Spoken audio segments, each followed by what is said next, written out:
Hello everyone, welcome to the channel. My name is doctor Alisha Gupta और आज हम बात करेंगे प्लांटर फैसाइटिस के बारे में, जिसे हम हिल पेन यानी एड़ी का दर्द भी बोलते हैं। पहले हम लोग बात करेंगे प्लांटर फैसाइटिस यानी एड़ी का दर्द होता क्या है, उसके लक्षण, उसके कारण। उसके बाद हम बात करेंगे उसकी फिजियोथेरेपी एक्सरसाइज के बारे में। तो प्लांटर फैसाइटिस के केस में जो प्लांटर फेसिया रहता है वो यहाँ से लेकर एड़ी तक जाता है, जो कि एक मोटा बैंड होता है।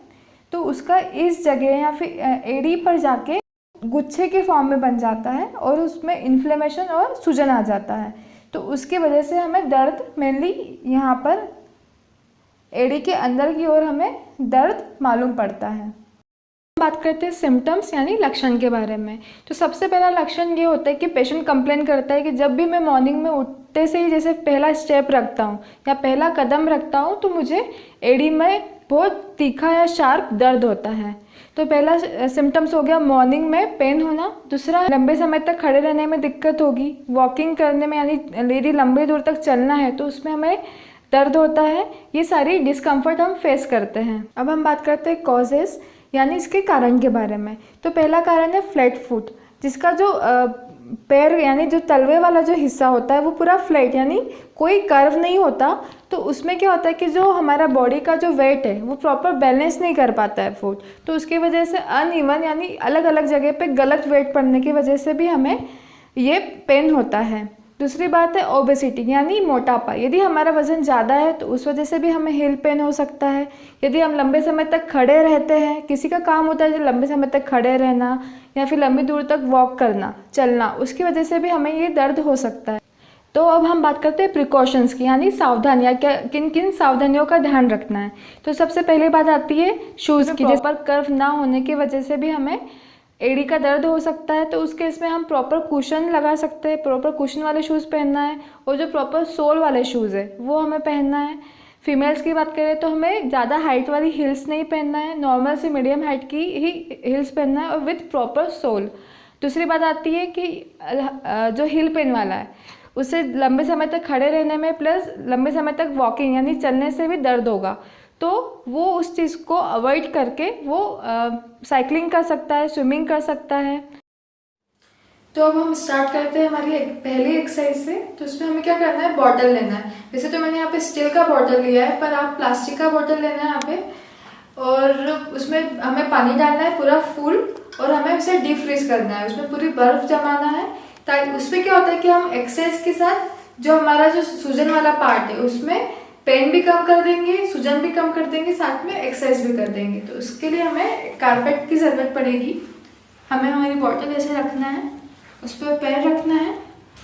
अब ये ध्यान रखना है कि जब हमें इसे आगे मूव कर रहे हैं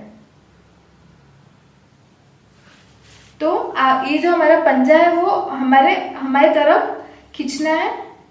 जब पीछे ले जा रहे हैं इसे तो उंगलियां हमें मोड़नी है। आप देखिए फिर से, जैसे हम इसे आगे ले जा रहे हैं, हमारे एड़ी पे प्रेशर डालना है और पंजे को हमारी तरफ खींचना है। फिर जब हम पीछे जा रहे हैं तो हमारी उंगलियों से इस बॉटल को प्रेस करना है। तो ये जो एक्सरसाइज है हमें 10 से 15 बार रिपीट करनी है। ये इसमें फ़ायदा ये है कि हम स्वेलिंग भी कम कर रहे हैं, साथ में हम हमारा जो मसल यहाँ का जो टाइट हो जाता है मसल, उसे हम रिलैक्स भी कर रहे हैं। नेक्स्ट एक्सरसाइज के लिए हमें हमारे पैर को इस तरीके से मोड़ना है और जो हमारी जो उंगलियां है उसे इस तरीके से पकड़ के अपनी ओर खींचना है।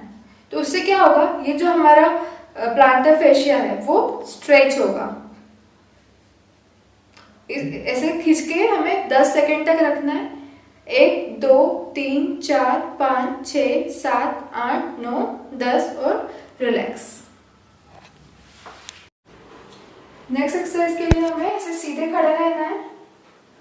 देन जो हमारा ये पैर है वो आगे जाएगा, इसे मोड़ना है और आगे की ओर शिफ्ट करना है ताकि यहाँ पे इस पंजे पे वेट आए। इस एक्सरसाइज करते वक्त ये ध्यान रखना है कि जो पीछे वाला पैर है उसका घुटना मुड़ना नहीं चाहिए। इस पोजीशन को हम 10 सेकेंड रोक के रखेंगे। 1 2 3 4 5 6 7 8 9 10 और रिलैक्स। अगली एक्सरसाइज के लिए हमें पैर को इस तरीके से रखना है, हमारी जो फिंगर्स रहेगी, उंगलियां, उसे दीवार पे सटाना है। तो दूसरा पैर रहेगा वो पीछे रहेगा और हमें हमारी बॉडी को आगे की ओर ले जाना है इस तरीके से। उससे क्या होगा कि हमारी जो प्लांटर फेशिया है, जो हमारा तलवे वाला जो हिस्सा है और जो काफ मसल है, ये वाला हिस्सा, उसमें स्ट्रेच होगा, उससे हमें दर्द पे भी रिलीफ लगेगा। इसे भी हमें 10 सेकेंड होल्ड करना है। 1 2 3 4 5 6 7 8 9 10 एंड रिलैक्स। नेक्स्ट एक्सरसाइज के लिए हमें इस तरीके से पैर को लंबा करना है, कुछ भी कपड़े या फिर टॉवल की मदद से यहाँ पे ऐसे रख के अपनी ओर खींचना है। इस समय ध्यान रखिए कि जो हमारा घुटना रहेगा वो सीधा रहेगा, घुटने को मोड़ना नहीं है और अपनी ओर खींचना है। इस पोजीशन को 10 सेकेंड के लिए रोक के रखना है। 1 2 3 4 5 6 7 8 9 10 एंड रिलैक्स। नेक्स्ट एक्सरसाइज है, उसके लिए हमें इस तरीके से बैठना है और हमारी जो उंगली है उसे अपनी ओर खींचना है। 1 2 3 4 5 6 7 8 9 10 एंड रिलैक्स। और जो हमारी नेक्स्ट एक्सरसाइज है उसके लिए हमें इस तरीके से कपड़े को रखना है, पैर को यहाँ पे रखना है और फिंगर की मदद से इसे खोलना और बंद करना है। इसमें ये याद रखना है कि जो हमारा हिल है वो हिलना नहीं चाहिए, वो एक ही जगह पर फिक्स रहेगा और बस फिंगर का मूवमेंट होगा। इससे क्या होता है, जो हमारा प्लांटर फेशिया है, जो तलवे का जो फेशिया है वो स्ट्रेंथन होगा, उसमें हम स्ट्रेंथनिंग एक्सरसाइज करवा रहे हैं। तो इसे भी 10 टाइम करना है। ये सारी एक्सरसाइजेस जो है वो आपको 10 रिपीटेशन में करनी है, ट्वाइस अ डे, दिन में 2 बार करनी है और हर एक्सरसाइज के बीच में 10 सेकेंड का आपको होल्ड करना है। तो जो मैंने अभी आपको एक्सरसाइजेस बताई है वो एक्यूट यानी शुरुआती जो दर्द होता है या फिर आपको कम दर्द हो रहा है उस चीज़ के लिए वो एक्सरसाइज है। यदि आपको क्रोनिक यानी लंबे समय से वो दिक्कत चल रही है तो आप एक फिजियोथेरेपिस्ट से कंसल्ट करें, क्योंकि हम लोग क्या करते हैं फिजियोथेरेपी में एक कॉम्बिनेशन थेरेपी होती है, जो एक्सरसाइज, इन सब एक्सरसाइज के साथ हम इलेक्ट्रोथेरेपी भी यूज़ करते हैं। उसमें हम अल्ट्रासाउंड, IFT, टेंस से सारी इलेक्ट्रोथेरेपी यूज़ करते हैं, उससे आपको जल्दी फ़र्क पड़ेगा।